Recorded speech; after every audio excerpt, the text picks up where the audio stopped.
Hello and welcome back. This week's topic is the Age of Imperialism, a period that witnessed the building of new physical and economic global empires roughly between 1870 to 1914. We will concentrate on the physical expansion of European empires into Africa and Asia during this period. However, we will also touch on the emergence of a new and perhaps more successful style of imperialism called neo-colonialism, which centered on economic and not physical domination, in which the United States employed in Latin America at the end of the 19th century. Let's start with the physical empires established by the Europeans in Africa and Asia in the late 19th century. There were a number of motives for the Europeans to take interest in these continents. Among the most relevant, especially if one is to take a Marxist approach, were economic motives. Africa and Asia offered industrialized European nations access to a wide variety of raw materials, including tea, rubber, and coffee that could not be grown in Europe proper. Not only that, but the conquest of these lands would provide the European countries with ready-made markets for the manufactured goods they produced in their newly built factories. Nationalism also became a strong driving force for imperial expansion. By physically expanding in other continents, European nations could feed the nationalist thirst for land and power without having to directly fight against their European neighbors. In addition, the nationalist drive that typically accompanied the imperial expansion into Africa and Asia succeeded in deflecting class conflict back home. Because belief in the nation was egalitarian, meaning that all citizens had equal bragging rights about their nation's power, the working class often found itself caught up in the nationalist fervor that accompanied imperial expansion. This nationalist desire for expansion soon devolved into an increasingly competitive approach to imperialism. European nations saw in imperial expansion into Africa and Asia the perfect way to prove to their neighboring and competitor nations who was most powerful. Europeans wanted their place in the sun. The overseas empires offered European nations a way to compete against each other without having to directly confront each other in the battlefield. You can see in these maps of Africa and Asia the rabid hunger for empire that the Europeans displayed between 1870 and 1914. On the left you can see the division of Africa. The orange sections were occupied by France, the yellow by the English. The purple on the lower half of the African continent were German.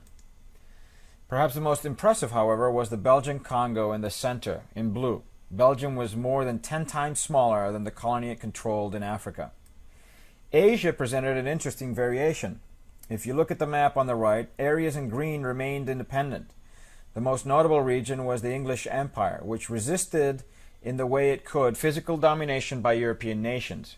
As we will see, however, this did not keep the Europeans and the United States from heavily influencing economic and political policies of this declining Asian empire. Missionary goals also motivated Europeans. The mission was the same that had inspired the Spanish in their conquest of the Americas, converting to Christianity the natives of what were considered uncivilized lands. Yet the European missionary zeal was motivated by more than just religious differences. A strong European ethnocentrism influenced the desire to civilize the Africans and Asians.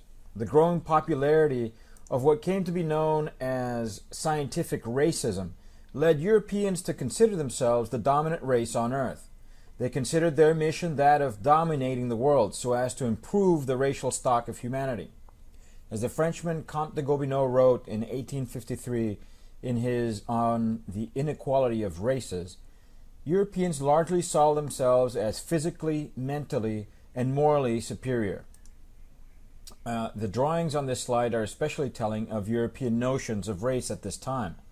On the left, you can see a contemporary comparison of what were considered racially perfect European Greek skull formations with that of African men. In the eyes of Europeans, the racially inferior African had a stronger inclination in his forehead, similar to the chimpanzees at the bottom of the drawing.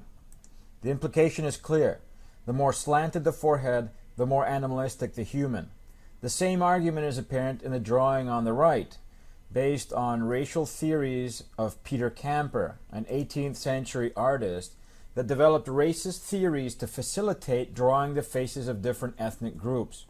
As you can see in the drawing, The slanted forehead is taken even further, implying that the increase in angle leads from Greek perfection to the underdeveloped African to eventually the animal, in this case a frog. As crazy as these correlations between human physique and intellectual development might seem to us today, they were quite prevalent in Europe and the United States during the 19th century. They were pseudo-scientific arguments based more on racist thought than any serious scientific research. Yet, even with all these motives behind them, the Europeans would not have had the chance to conquer the African and Asian continents if it had not been for two critical technological advances: the development of the machine gun and of the chemical quinine. Machine guns such as the German-designed Maxim gun pictured here made it possible for Europeans to fight much larger contingents of native Africans and Asians, defeating them with ease. The new weapon could be manned by 1 or 2 people, yet could fire between 600 and 800 bullets per minute. That was a much faster rate of fire than the typical 6 to 10 shots per minute that a single soldier could fire with a traditional rifle. Yet the most revolutionary advent of the period was quinine, which allowed Europeans to survive the deathly effects of malaria, a disease which had previously struck close to half of the European soldiers fighting in these areas. With quinine, Europeans could resist the health dangers of fighting in Africa and Asia and could concentrate on conquering the land. You can see in these two images how Europeans saw themselves in relation to the natives of the lands they conquered. The machines of the industrial era came to represent for Europeans the true measure of a developed civilization. On the left, you can see a glorified representation of factory life. The young girl is manning a complex threading machine, the sign of technological advancement. Notice that she is well dressed and clean. The native Africans on the right, however, are represented working with simple tools. For the Europeans, then, possession of machinery equaled technological advancement, which in turn justified their imperial expansion. Africans and Asians were seen as primitive, underdeveloped, and as a consequence should submit, becoming colonized by the more civilized Europeans. This notion of European superiority was clearly evident in most writings about imperial expansion. Cecil Rhodes, an Englishman turned millionaire after he traveled to South Africa to build diamond and gold mines, believed in English racial superiority. You can see him relaxing near one of his mines in the image on the left. He founded the diamond monopoly De Beers, which to this day controls more than 3/4 of the world's diamonds, and is also responsible for the establishment of the prestigious Rhodes Scholarship to study in England. In Rhodes' eyes, the English were the most civilized and therefore most racially advanced people in the world. As such, they deserved to conquer the world in the name of civilization and peace. In his Confession of Faith, written in 1877, he argued in favor of establishing a secret society that would work toward that goal. The image on the right also exemplifies the attitude of European superiority. The English explorer is fully dressed, a sign of civilization in European eyes, and is being served by the half-dressed or half-naked, depending on your interpretation, native African. The arrival of European influence in Africa and Asia did have its advantages, however. Among the most salient were the improvement of sanitation, especially in cities, the improvement of agricultural techniques, and the establishment of better communications infrastructures with the building of railways and telegraph lines. Nevertheless, the advantages of empire did not outweigh the disadvantages for Africans and Asians. European control quickly put an end to native production of finished goods to ensure European goods could be sold in the colonies instead. Also, subsistence farming, the growth of basic foodstuffs necessary for basic survival, was replaced by single-crop farming, the growing of crops that could be sold in Europe, such as cacao, tobacco, or even opium. This raised prices of food for local populations, which had to be imported from other regions. In addition, wages were largely based on ethnicity, meaning that skin color influenced the wages. Lastly, European colonization led to the destruction of native social and cultural systems, as the Europeans imposed their own cultures. Now I want to discuss different reactions to European imperialism. I've decided to concentrate on three examples in Asia, with China, Japan, and India. China represented a conservative or traditionalist reaction to European expansion, centered on the rejection of everything European.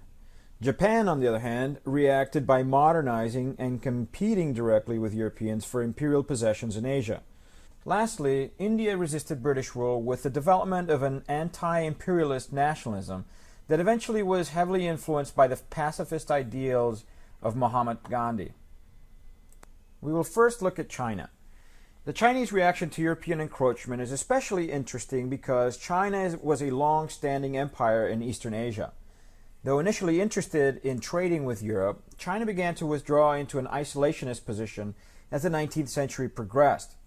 The British sale of opium in China became an important point of contention between the two countries.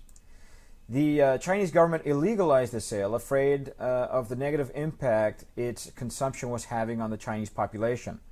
Rather than respect the Chinese wishes, though, the British went to war against the Asian Empire, afraid that they would lose their very profitable opium market there. The British won the First Opium War with relative ease, their weapons and powerful navy determining the conflict in their favor. The Treaty of Nanking, signed in 1842, put an end to the war. It not only forced the Chinese government to reopen its borders to the opium trade, it also required the Asian government to compensate the British for the loss of sales during the war. After China lost a second opium war a few years later, it became clear that the empire was in decline and could not easily compete with Great Britain. Other European nations, including France and Germany and even the United States, soon joined Britain in establishing port cities that gave them access to the large Chinese market. This came to be known as the carving up of the Chinese melon. China continued to resist Western influence with periodic rebellions, but these were typically easy for Westerners to control. The most famous of these uprisings was the Boxer Rebellion in 1899, which saw the cooperation of Europeans and Americans to put it down. By the way, you might have noticed the misprint on the slide. The rebellion did not occur between 1989 and 1899, but rather in 1899. Sorry about that. While China continued to resist Western influence, Japan took a radically different approach to outside influences. After centuries of complete isolation, Japan opened its borders to the West in the mid-19th century. The new Meiji Emperor, whom you see on the right, made a strong commitment to Westernization of Japan. Starting in the 1870s, hundreds of Japanese were sent by their government to Europe and the United States to study in Western universities, observe the functioning of Western governments, and learn the technological developments of industrial economies. They then returned to Japan and applied their learned knowledge to the restructuring of the Japanese government, economy, and even culture. The drawing on the left is from the late 19th century, and it shows from right to left the evolution of the Japanese male from traditional conservative to advanced Western man, with top hat and dog included. The Westernization of Japan included an increased desire for imperial expansion, the development of a strong nationalism similar to that which emerged from Europe, and the rapid growth of the Japanese industrial complex facilitated the military conquest of Korea in 1895. Using modern military tactics and dressed in uniforms reminiscent of the great European powers, the Japanese military was greatly successful on the battlefields of Asia. It even dared to engage Russia, a European empire, over control of Port Arthur, a peninsula in the Yellow Sea between Korea and China. The Russo-Japanese War lasted less than a year, but it saw the destruction of the Russian Baltic Fleet and was a resounding victory for the Japanese. The first time in the modern period that an Asian country defeated a European one. The victory transformed Japan into a major imperial power, solidifying its control of Korea and opening up Manchuria to its influence.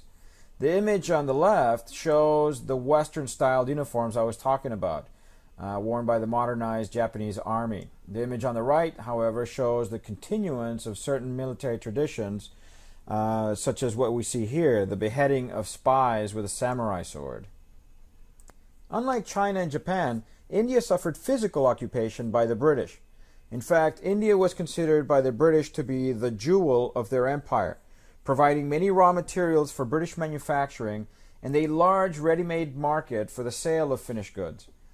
Initially, the colony was regulated by a private company called the British East India Company, with its own administrators and army. Profits obtained from the Indian colony were divided with the British government. This changed, however, when Indians frustrated with the British presence rose up in 1857 in what the British came to call the Sepoy Mutiny. The Indians referred to the popular uprising as the Great Rebellion. After putting down the rebellion, the British government decided to impose direct rule, eliminating the East India Company and its role as an administrator in the colony. Indian resistance continued, however, with the formation of the Indian National Congress, a political party that increasingly represented the frustrations of Indians with British rule and pressed for independence for India.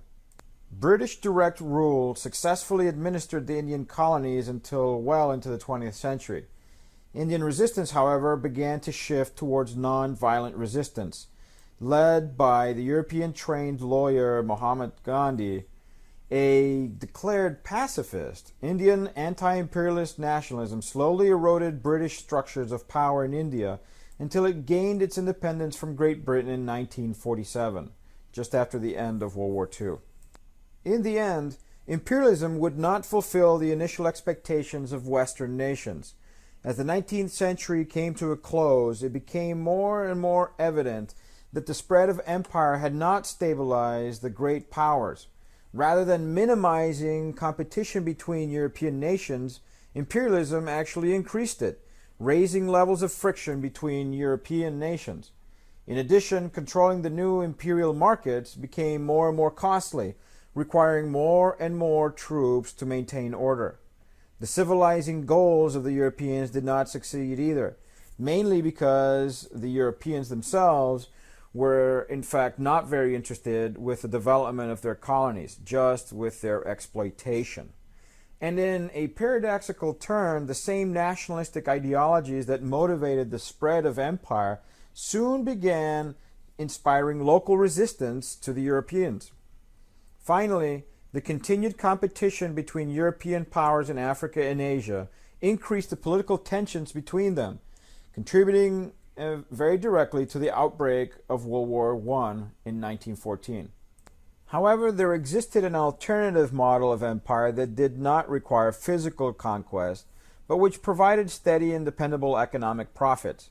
This model was called neocolonialism. The success of this strategy centered on obtaining direct influence in foreign governments with the aim of receiving favors from them that would allow powerful nations to establish manufacturing companies and purchase plantations.